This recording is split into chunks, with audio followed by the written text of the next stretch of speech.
Hii ni kampeni ya Mvushe Mama Salama, kampeni inayomsaidia mama mjamzito kumpa elimu sahihi ya maandalizi ya ujauzito na maandalizi ya kujifungua. Leo nataka nikukumbushe kitu kimoja ambacho mama mjamzito anakifanya wakati wa kujifungua.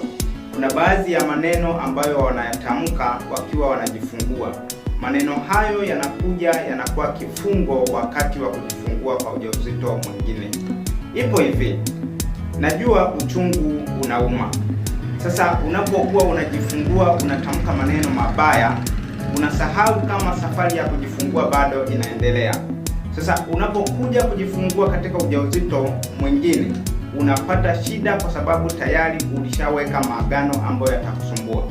Kwa hiyo nataka nikukumbushe kitu kimoja.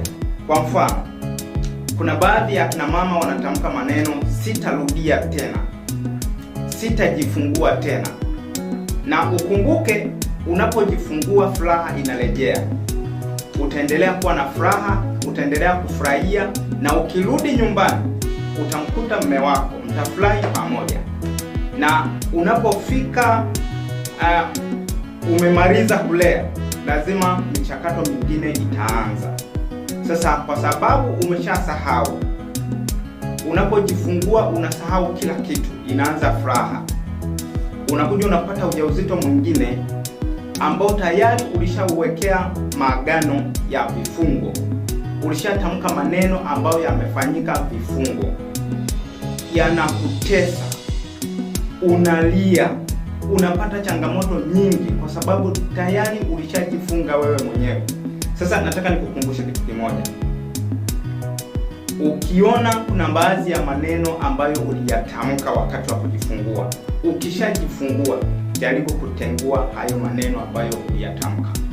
Anza kufuta. Futa kila kitu ambacho ulikitamka wakati wa kujifungua ili baadaye kisije kikakusumbua. Na kukumbusha, tupo na kampeni ya Mvushe Mama Salama.